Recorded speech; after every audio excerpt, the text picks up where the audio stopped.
Okay, good morning everyone. So for today we will talk about rule number 1, application of collision regulation or COLREGs.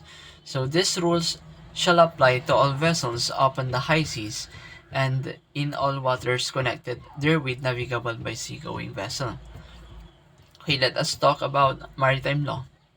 Okay, so in maritime law we have contiguous territorial sea, contiguous zone, exclusive economic zone, and high seas.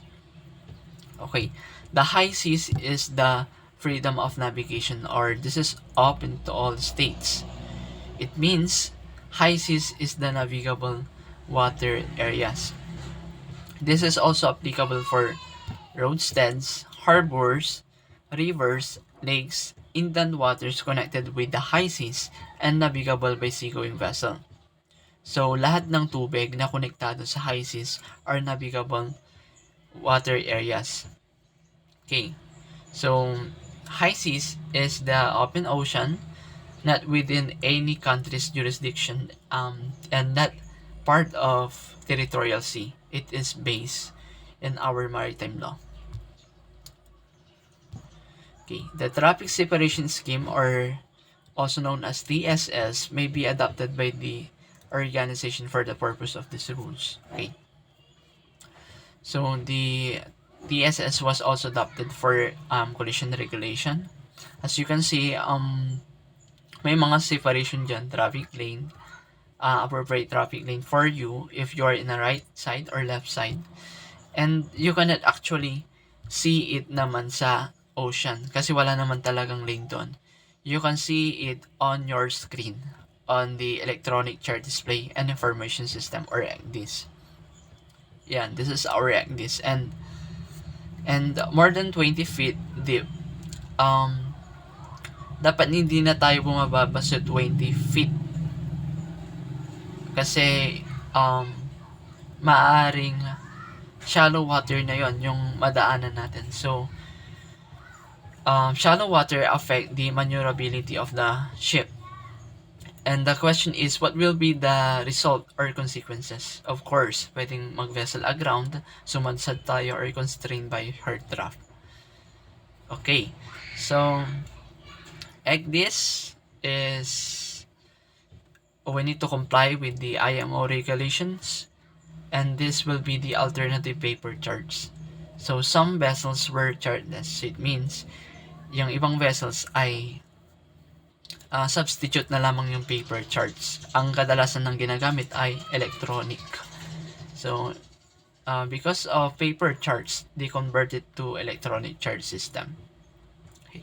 Well, the IHO is also included the International Hydrographic Organization. It talks about navigation waters were surveyed and charted. Okay, a traffic separation scheme, or TSS, is a maritime traffic management route system ruled by the International Maritime Organization, or IMO. So, we need to comply with the IMO regulations, as what I have said, and to follow the standard. Next, the purpose of providing principal fairway and traffic separation scheme is to improve the safety of navigation in areas where the traffic density is high or traffic movement is restricted. Okay, why we have COLREGs, or why we need to apply these COLREGs? Just to improve, or we need to improve the safety of navigation, most especially sa where the traffic density is higher, kung saan madalas madaming vessels, the COLREGs is applicable. Lights, okay, we have here the light, shapes, and sound signaling. When it comes to lights, this is applicable sa nighttime. Okay, nighttime, dito natin ma-determine if the vessel is vessel aground, constrained by her draft, towing, not under command, restricted to maneuver, or anchored. Okay, don't worry guys. So in our lessons, we will talk about it in the middle part of our lessons. Next is shapes.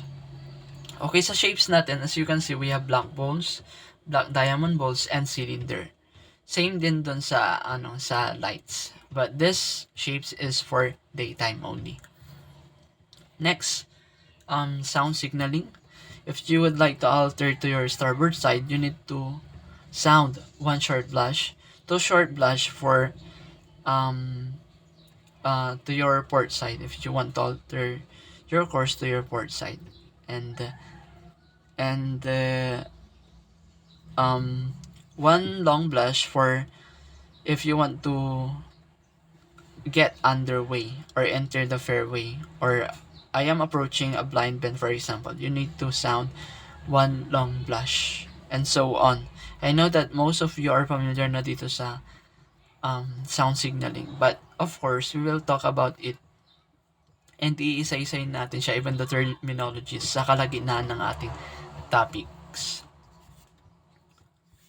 Okay, next, nothing in these rules shall interfere with the operation of any special rules made by the government of any state with respect to additional station or signal lights, shapes or whistle signals for ships of war and vessels proceeding under convoy, or with respect to additional station or signal lights or shapes for fishing vessels engaged in fishing as a fleet. This additional station or signal lights, shapes or whistle signals shall so far as possible be such that they cannot be mistaken for any light shapes or signal authorized elsewhere under these rules. Okay, let me summarize na lang this paragraph. It talks about a state or a government should not fully change the laws or the COLREGs because it is mandatory to follow and applicable siya internationally. Like for example, sa shapes, sa sound signalings, sa light signalings. Those signalings ay hindi dapat nababago because it will cause confusion or worse collision pagbabanggaan na ng mga vessels.